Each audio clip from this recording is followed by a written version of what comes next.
¿Qué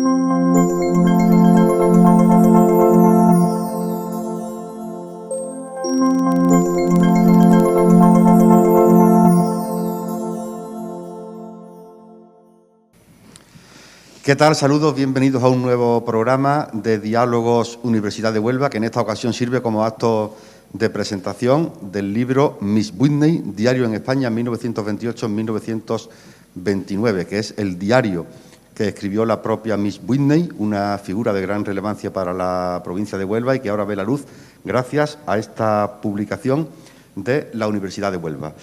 Y para hablar de esta obra, para presentarla, nos acompañan diversas personalidades que han tenido mucho que ver en que esta obra sea hoy una realidad, como por ejemplo Charo Márquez, profesora titular de Historia de América de la Universidad de Huelva, que es quien descubre estos diarios, este diario. ¿Cómo descubre? Hola, buenos días a todos. Bueno, es verdad que ya conocíamos el fondo del Smithsonian, donde se custodia toda la documentación de Gertrudis Vanderbilt, pero por una falta de tiempo no habíamos podido profundizar en él. Entonces es como consecuencia de la realización de otro trabajo que estaba haciendo sobre este personaje, en el que mi compañera Nieves Verdugo Alves y yo localizamos este fondo. El fondo tiene una riqueza impresionante, existe absolutamente de todo, desde cuestiones personales a cuestiones profesionales, de toda la obra de Gertrudis, sus notas, hasta un álbum de muñecas, fotografías, vídeos, audios. Bueno, es el típico archivo donde uno se debe de quedar en pijama y todo el día sentado delante de él porque nos aportó una riqueza documental importantísima. Y entre esa gran cantidad de documentos descubrimos dos diarios, manuscritos por ella, como se puede ver en la publicación, y más que diarios, evidentemente ella los titula como diarios, sin embargo, todos los que hemos trabajado en la obra pensamos que es un libro de anotaciones, un libro de viajes, no el diario propiamente dicho, pero eso ya serán los traductores los que hablarán. Entonces, como te decía, encontramos dos diarios, uno del año 1920, que parece en el que ella viene a España por primera vez después de la Guerra Civil. De hecho, su bisnieta, Fiona Donovan, cuando viene a Huelva en el año 90, hace alusión a ese viaje, donde a Gertrudis le gustaba, bueno, mezclarse con la población, alojarse en pensiones de poca categoría, pero sobre todo vivir el ambiente. Sin embargo, nos pareció no más interesante, pero sí darle una cierta prioridad al diario del año 29, ni más ni menos porque era el que coincidía con la inauguración del monumento. Yo imprimo el diario, lo tengo en mi mesa de despacho, y la verdad es que tengo que decir que yo no he tenido que gestionar absolutamente nada, porque inmediatamente la universidad, que vio la riqueza del documento y fue capaz de ver más allá el jugo que le podíamos sacar, quien inmediatamente decidió que el libro se debía de publicar. Así que yo creo que lo más importante de todo, y me gustaría resaltarlo, es que esto es una obra coral. Aquí no hay protagonistas, todos hemos trabajado, pero sobre todo todos le hemos puesto un cariño y una ilusión que yo creo que pocas veces se ve en un trabajo de estas categorías. Y además de descubrir el diario de Miss Whitney, usted también es la autora del perfil biográfico. Sí. Cuéntenos, ¿qué es lo más destacado que podríamos contar de Miss Whitney? Bueno, Miss Whitney es una mujer, para mí es una mujer fuera de su tiempo, es una mujer que a lo mejor por su condición de mujer y por su estatus económico y social le hubiera pertenecido vivir de otra manera, pero Miss Whitney desde el principio no se sometió a las normas y desde muy joven, es verdad que se casa, nace el 9 de enero de 1875, con 21 años ya está casada con otro rico millonario estadounidense. Ella pertenece a una de las sagas más potentes económicamente en los Estados Unidos, los Vanderbilt, y a pesar que se casa con 21 años, que tiene 3 hijos, a partir de comienzos del siglo XX, en 1901 o así, Gertrudis no se limita a su acción, diríamos, de mujer de la élite neoyorquina, asistiendo a fiestas, ejerciendo como mecenas, sino que ella quiere ser escultora. Quiere ser escultora y evidentemente pone todos los medios para hacerlo.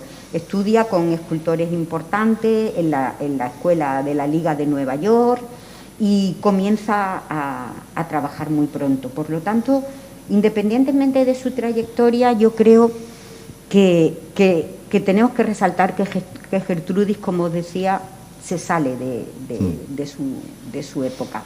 Viaja a Europa, conoce a Augusto Rodin, no es que fuera alumna, trabaja con O'Connor.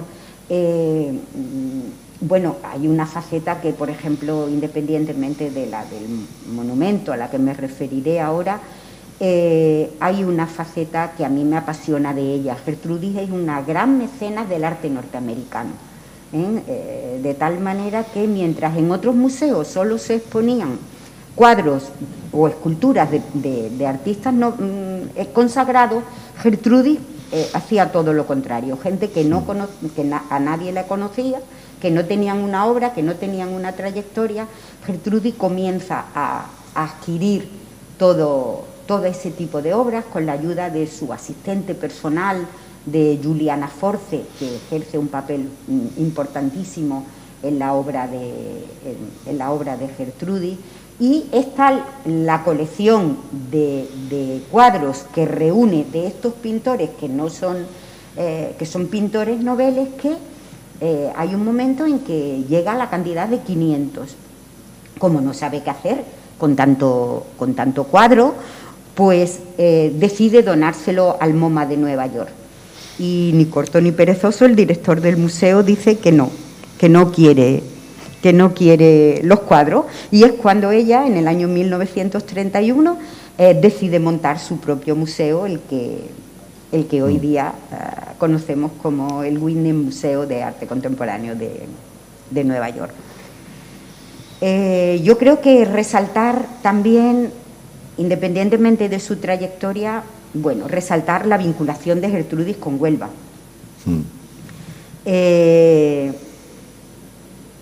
Ya lo digo en la introducción de mi trabajo. Yo creo que la suerte nos acompañó cuando en el año 1917 un abogado neoyorquino, William Page, viene a hacer unos negocios a España y pierde el barco en Cádiz que le tenía que llevar de regreso a Nueva York.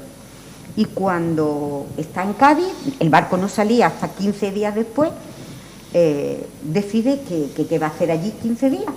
Todo esto dicho por él en un discurso que da en el Athletic Club en Nueva York en el año 17. Y entonces decide que, ya que está allí, va a recorrer los lugares colombinos. Me imagino que en la época no se llamaban así, pero bueno, va a recorrer los lugares por los que paseó Colón.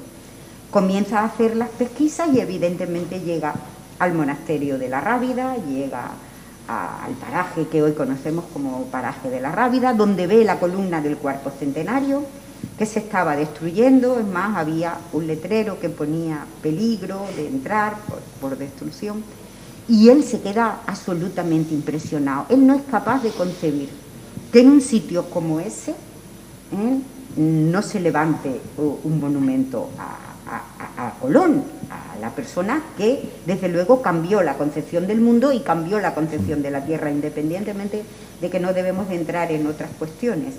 Entonces, él, entusiasmado con la idea, se regresa a Nueva York, propone evidentemente el patrocinio de la obra, es él quien elige a la escultora, a Gertrudis, y a partir de entonces se intercambian una serie de cartas, todas ellas conservadas en el Smithsonian, una serie de cartas, una serie de correspondencias, hasta que finalmente se comienza la obra.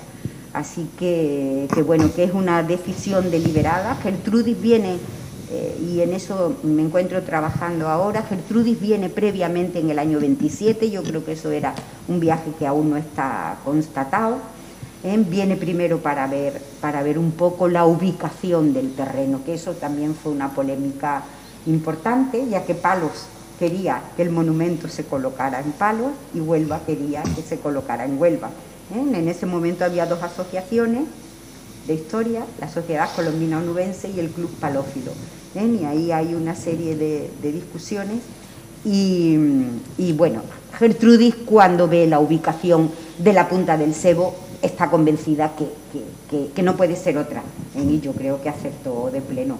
Si hacemos un poquito de imaginación, nos puede recordar un poco a la Estatua de la Libertad en Nueva York, esa ubicación ahí, en esa punta, en ese extremo. Por lo tanto, pues yo creo que gracias a una serie de entresijos y una serie de avatares, conseguimos que la estatua se erija en la provincia de Huelva, en el lugar conocido como Punta del Cebo, y que bueno, que yo creo que de alguna manera se ha convertido en una insignia para la ciudad de Huelva. Afortunadamente el monumento ha sido restaurado en estos últimos meses con una restauración preciosa, y yo creo que la universidad tenía que hacer algo, tenía que hacer algo diferente, algo que ya no estuviera hecho. De ahí que, bueno, pues todo el mundo, como te decía, cogiéramos este proyecto con tanto cariño y que hoy os presentamos aquí a la sociedad onubense. Bueno, y si importante ha sido la figura, el papel de Charo Márquez para la publicación de este libro, porque es quien descubre este diario de Miss Whitney, también ha sido muy importante para esta publicación María Antonia Peña, que es la rectora de la Universidad de Huelva, que es la que decide publicar, sacar a la luz esta obra. María Antonia, bienvenida. ¿Por qué la universidad apuesta por esta publicación?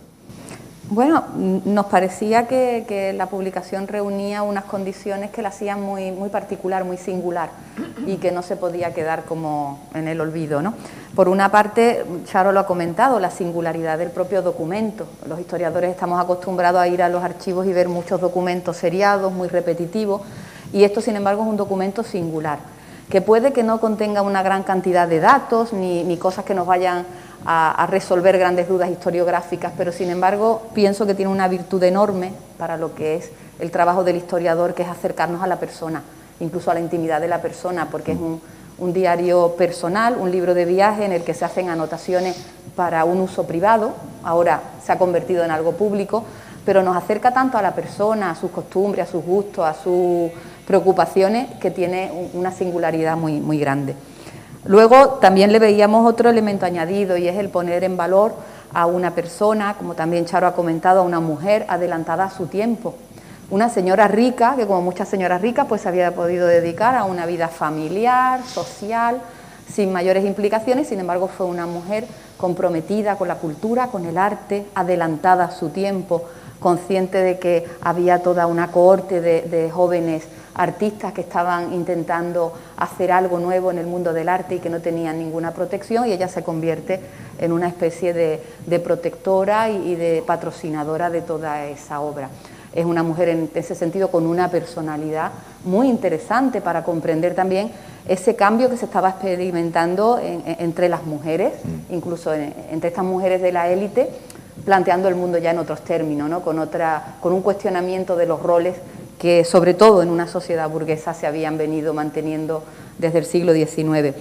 Y finalmente yo creo que era casi obligado poner en manos de los ciudadanos este libro, porque es un libro que afecta a un elemento muy identitario de la historia y de lo que es la idiosincrasia del onubense, ¿no? Que es esta conexión con el mundo del descubrimiento, con el mundo de la época colombina, con todos los vínculos que ahora mismo seguimos teniendo con Iberoamérica. Entonces era un poco sacar de nuevo a colación esto, ponerlo en el escenario, focalizar que tenemos ahí una obra de arte, en definitiva, una escultura muy especial, que tenemos que cuidarla, que tenemos que valorarla y que tenemos que seguir viéndonos en ella con todas estas lecturas, ¿no? de lo que representa en su época. De hecho, el libro no se ha publicado con fin lucrativo alguno, y lo que hemos procurado, aprovechando además las Navidades, que fuera una especie de regalo protocolario de la universidad, y hemos hecho una difusión dentro y fuera de Huelva muy importante. Incluso lo hemos enviado al extranjero porque nos parecía que era un regalo bonito y muy lleno de contenido. Además, usted también participa personalmente en el proyecto porque es la autora del prólogo del libro. Bueno, sí, es un prólogo muy institucional, lo que pasa que yo no puedo dejar de ser historiadora y de sentir una especial llamada por este tipo de documentos. Entonces, el prólogo está escrito con el entusiasmo propio de una historiadora que aprecia el documento, que reconoce el valor que tiene el hallazgo y que además lo mete en su contexto, ¿no? Entonces, la verdad que lo he escrito con mucho gusto y sin poder ocultar, además tampoco lo pretendo, esa parte de historiadora que yo tengo y en la que me reconozco profundamente, ¿no? Esto, yo creo que además todos los que hemos estado alguna vez en un archivo, pues sabemos las muchísimas miles de horas que se echan en los archivos, a veces con bastante aburrimiento, ¿no? Pues tomando notas, tomando datos, y de repente pues es como cuando, me imagino que cuando un arqueólogo está recogiendo trocitos de cerámica y de repente le aparece una pieza, y tú dices, esto no tenía ni por qué estar aquí, ¿no? Y qué suerte que me lo he encontrado yo y que soy la primera que lo ve. Entonces esa experiencia que debió tener Charo y que debió tener Nieve cuando en ese repositorio digital encuentran esto, yo la he vivido personalmente y me puedo reconocer mucho en ella. Y creo que es un acto de generosidad intelectual permitir que la gente también, en este formato además de facsímil, pues vea la letra de Miss Whitney, ¿no? Y vea cómo tacha, cómo emborrona, cómo usa abreviaturas, cómo le preocupan, ahora ellos lo van a explicar muy bien, ¿no? Pues conocer algunas palabras básicas del idioma en el que ella se va a manejar. Hay muchas curiosidades, incluso las distancias, ¿no? Lo que le cuesta a esta mujer venir de París a Huelva, esas jornadas en las que avanza 200 kilómetros como mucho. Todo eso tiene una humanidad tan potente que creo que es un libro muy disfrutable y una magnífica adquisición para nuestro servicio de publicaciones. Bueno, y también ha sido importante en esto el papel de los traductores, que también nos acompañan, que son Juanjo Boullosa y María Losada. Cuéntenos cómo ha sido el proceso de traducción, seguro que tenéis muchas anécdotas, ¿no?, sobre el mismo. Perdón. Antes de nada, nos gustaría agradecer primero a Charo el haber puesto en valor este documento, que si bien ya existía en la Smithsonian, de hecho desde hace algunos meses ya está digitalizado, nadie antes se había dado cuenta de la importancia de ese documento, si bien no por su importancia histórica, sí por su singularidad y sobre todo por lo que nos compete a nosotros como onubenses. Y aquí también quiero agradecer a la Universidad de Huelva el haber apostado por la edición del libro de un personaje que está prácticamente en el imaginario de todos los onubenses, y no solo porque tenga una calle, haya construido el monumento, etcétera, sino por muchas más cosas. Este documento es un diario, quizás no sea estrictamente un diario, es un libro de anotaciones y eso quizás lo haga mucho más difícil. Ha sido un ejercicio primero de paleografía, de geografía, de contextualizar muchos datos, y una vez que lo hemos conseguido trasladar al inglés y empezamos a traducirlo, nos dimos cuenta de que era un documento delicioso, con multitud de curiosidades, multitud de anécdotas y, en definitiva, un documento sorprendente. Sobre todo porque nos imaginábamos a Gertrude en su coche, en las polvorientas carreteras de Castilla o en las soledadas carreteras andaluzas, ella sola, parando a echar gasolina, parándose a comer, hablando con el pequeño glosario que se había hecho en el libro de anotaciones. Era sorprendente porque estamos hablando de los años 1920. Me gustaría ver las caras de los lugareños, los aldeanos, cuando se cruzaran con una mujer extranjera que hablaba español y preguntándole por direcciones o por dónde podía comer, etcétera. En definitiva, yo creo que ha sido un documento difícil de traducir, complicado algunas palabras de entender, ya María nos podrá hablar más de eso, pero en definitiva es un documento, yo creo que excepcional y tremendamente curioso y singular. Muy buenos días. Es un documento muy original, pero al mismo tiempo muy tradicional, puesto que está dentro de la tradición anglo-norteamericana, de lo que son los libros de viaje, pero mucho más en concreto lo que llaman los ingleses el travel log. Travel log es como el llevar al diario de un recuento de lo que se está haciendo. Y este tipo de género tiene muchísimo interés, puesto que no solamente aúna el pasado que la persona acaba de vivir y que quiere recomponer, sino lo que está esperando para el día siguiente. Por eso es tan interesante ver que tiene una estructura muy interesante, mucho más interesante, yo diría, la segunda parte que la primera, puesto que la primera es mucho más factual, hace todo un desarrollo de todos los kilómetros que ha recorrido, entra después todo el glosario, que nos ha parecido entrañable, puesto que es la pobre en contra del español, intentando hacerse aliada del español, que intenta aprender desesperada, donde pone su palabra en inglés y al lado la palabra en español para ver si se la puede aprender. Y no solamente se la aprende en plan vocabulario, sino que va a un nivel más alto porque intenta fonéticamente acordarse de cómo se dice la palabra. Hay muchas ocasiones en las que hay una letrita encima de la propia palabra para intentar explicarla. O otras veces, por ejemplo, cuando intenta poner la palabra mantequilla, que no le sale, pone mantequia y al lado pone butter. Claro, le parece tan seguro el inglés que el español se le queda todavía un poco más difícil, ¿no? Pero es muy interesante porque de esa primera parte factual, de esa segunda parte funcional, que es el glosario, pasa a una parte muchísimo más trascendente, y es la angustia, la dificultad, las reflexiones que hace en torno a todo lo que consistió la inauguración y la construcción del monumento, ¿no? Entonces, yo siempre recuerdo, para mí ha sido personalmente, bueno, para los dos ha sido un ejercicio muy interesante, además intentar comparar y sufrir, intentando sacar primero el inglés y decodificar lo que decía ella con su letra, que incluso hablamos, y quiero dar las gracias aquí a nuestra compañera Elena Rodríguez de Palografía, que nos incluso ayudó a ver algunas palabras que nos costaban, ¿no? Pero aparte de esa primera dificultad, la segunda fue cómo conseguir traducir esa emoción y esa sensibilidad que tiene ella en los momentos más difíciles, donde está totalmente sola. Por eso sí es verdad, es lo que llaman en inglés el New Woman, la New Woman del principio del siglo, ¿no? Y no solamente nos interesa ver cómo pasa esos momentos sola, cómo viaja sola, cómo de aquí se va a Sevilla, cómo muchas veces va también a Barcelona, cómo se está ocurriendo también la exposición universal en Barcelona, y vemos que hay una tradición clarísima que apunta a lo que era muy normal ver a los americanos aquí, a los anglosajones y a los americanos pasar por España, pero es mucho más interesante verlo en clave de una voz personal. Y por eso se hace, según se va avanzando el libro, se va volviendo más trascendente, porque de la emoción de verse capaz de transformar ideas en una piedra, y habla de cómo la piedra tiene sentido, empieza a pensar lo importante que es para ella haber dejado su huella y dejar una huella en algo que va a durar mucho tiempo. Yo recuerdo la primera vez que empecé a dar clases aquí en Huelva, me paseaba por la callecita, que es muy pequeña, que se llama Escultora Miss Whitney. Y yo decía, Escultora Miss Whitney es porque se llama escultora, que es una mujer, ¿y por qué Miss? Entonces, el Escultora Miss Whitney guarda toda la riqueza de lo que es una mujer de esa época, siendo escultora, haciéndose importante y creando un monumento que ahora mismo se ha convertido como en el símbolo de Huelva en el mundo.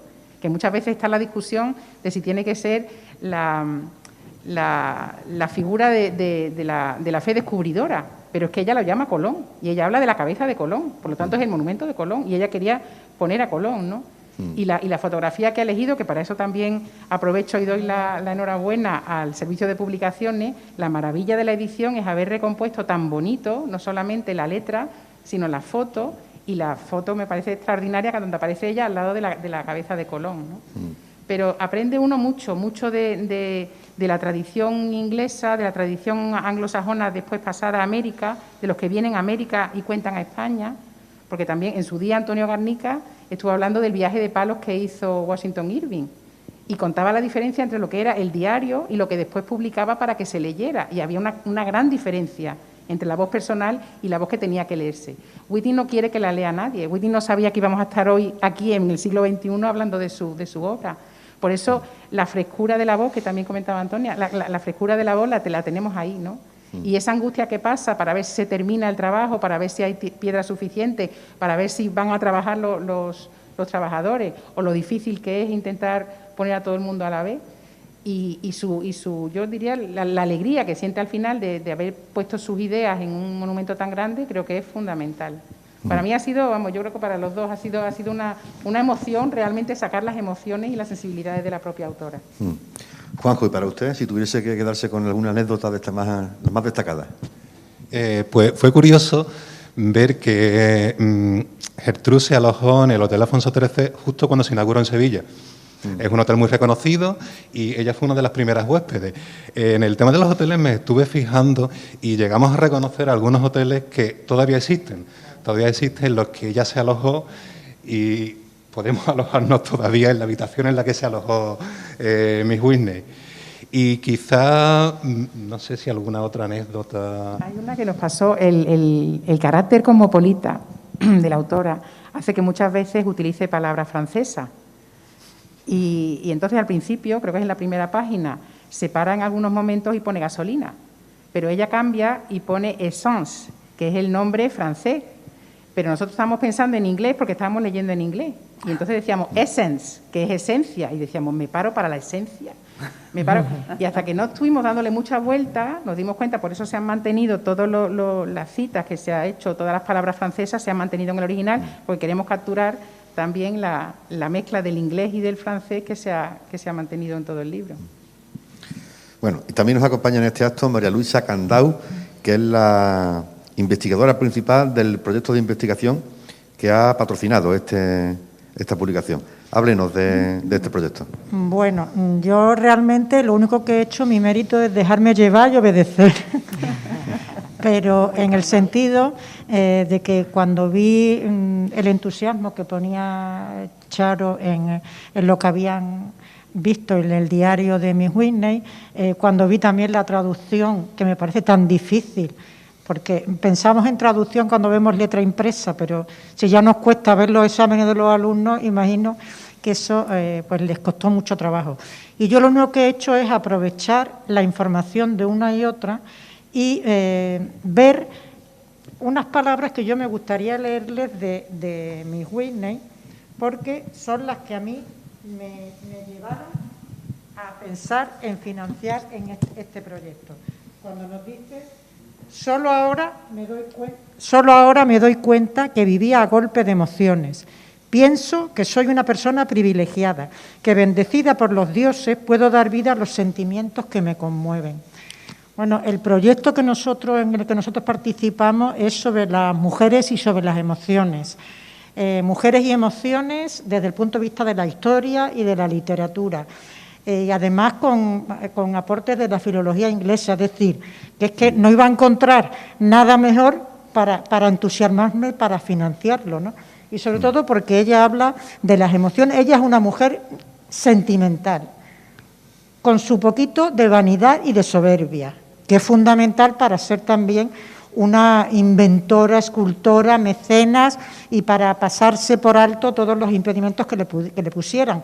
Porque yo estoy de acuerdo en que fue una mujer que se saltó algunas reglas, pero dentro de la sociedad, del estatus que ella tenía, del sector social al que pertenecía, se podía permitir el lujo de saltarse todas las normas, como se lo saltaba la duquesa de Alba.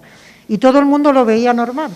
Entonces, el patrocinar obras de arte, el apostar por los nuevos artistas, el permitirse el lujo de ahora voy a Francia y fundo un hospital y curo a los heridos de la Guerra Mundial, el hacer lo que otras hacían, solo que ella tenía la ventaja que tenía su financiación y su aporte detrás y que todo el mundo, como era una persona más o menos extravagante, le permitían el ser extravagante, porque pensamos en ella como mujer emotiva, emocional, sentimental, fuerte, funcional y práctica, porque ese diario de notas es el diario de una mujer práctica, precisamente por eso es tan difícil, porque está escribiendo y aprovecha un resto de papel y escribe por detrás como si nosotros nos vieran nuestras notas a ver quién las entendía, ¿no?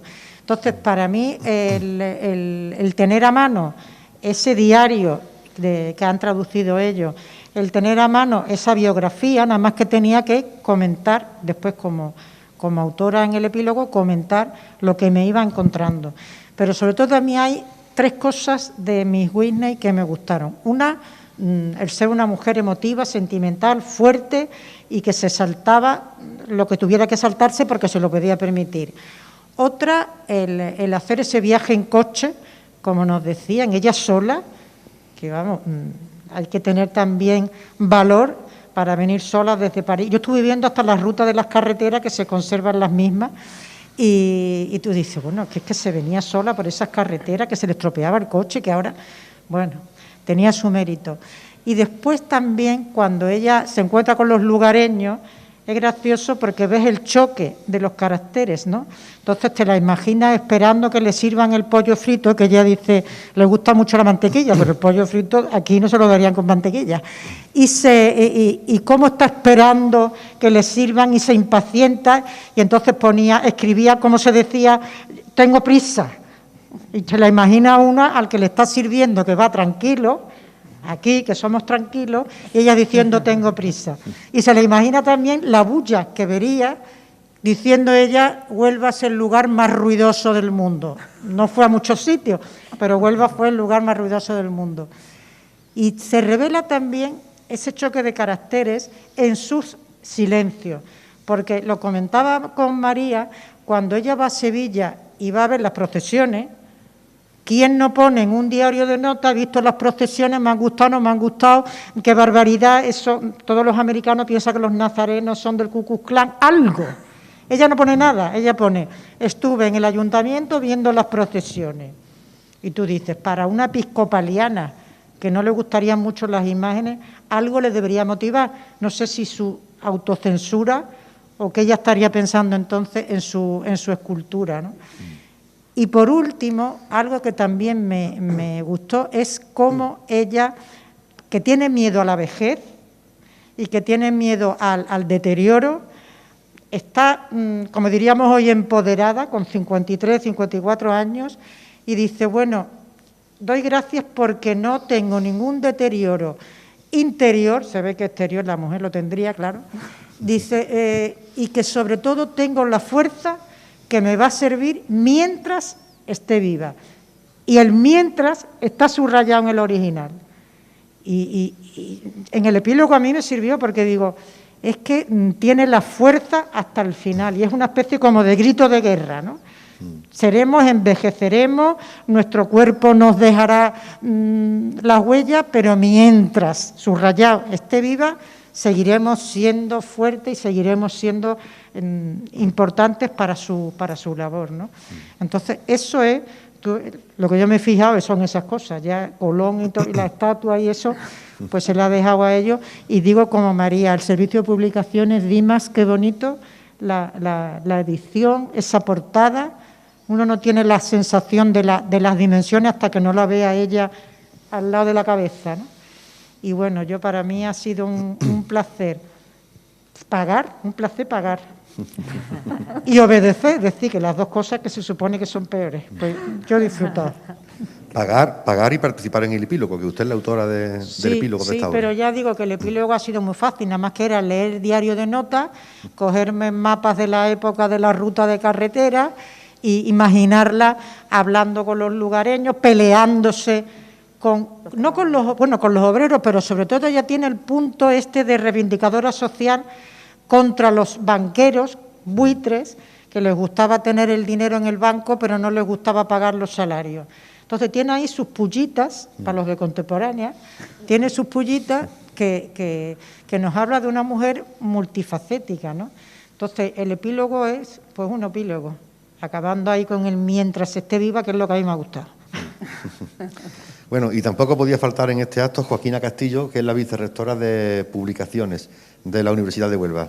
Cuéntenos, ¿qué es lo que tenemos? ¿Qué podemos encontrar en esta publicación? Bueno, yo antes que nada quiero decir que para el Servicio de Publicaciones es siempre una enorme satisfacción presentar un libro y por fin en formato presencial. Estamos aquí, estamos todos y por supuesto cumpliendo todos los protocolos que nos impone la COVID. Y siempre además la presentación de un libro es un acto lleno de sentimiento, de emociones, de celebración. Y vamos, la muestra es lo que estamos escuchando aquí de cada uno de los participantes del libro, ¿no?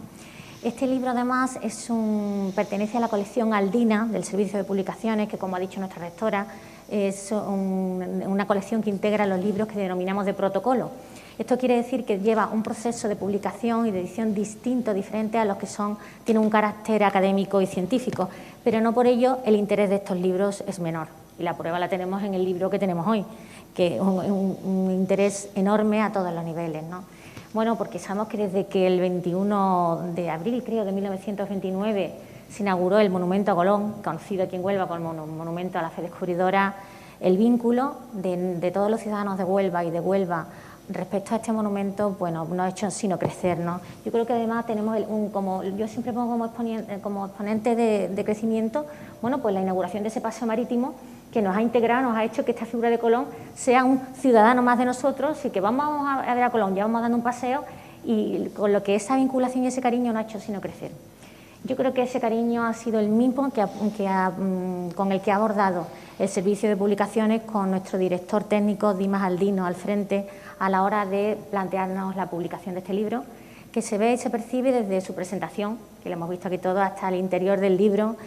La presentación no puede ser sino una auténtica oda al mismo monumento y el interior cuidando ese formato de cuadernos de viaje, ¿no? que te sorprende cuando abres la caja en la que viene contenido este libro y reproduciendo exactamente pues las fotografías, la misma letra.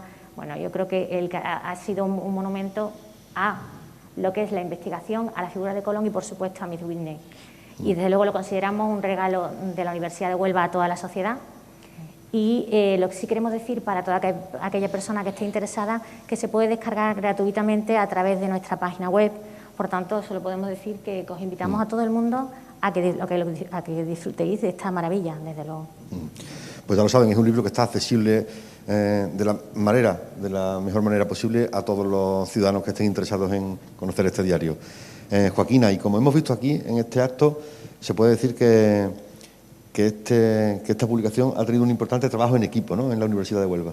Sí, porque además, aquí hay una muestra, ¿no?, ha estado todo el mundo implicado y con el mismo cariño. Yo creo que no he visto un trabajo tan en equipo, ¿no?, como desde la propia responsable del grupo de investigación, la catedrática de Historia Charo Márquez implicada, las personas que lo han traducido, la rectora que ha puesto su alma, como ya he dicho, es que no lo puedo evitar, es que me he sentido como parte también de este libro, por supuesto nuestro jefe de protocolo, Juan Ramón, que también ha participado en el diseño y bueno, y entonces lo que hemos hecho el equipo de publicaciones es responder a este trabajo en equipo que ya estaba consolidado y bueno, formar parte de integrarnos como poner el broche final, ¿no?, a la obra, y yo creo que no ha podido ser mejor el resultado. Bueno, pues muchas gracias a todos por asistir a este acto y dar a conocer a toda la población la publicación de esta obra importante para Huelva.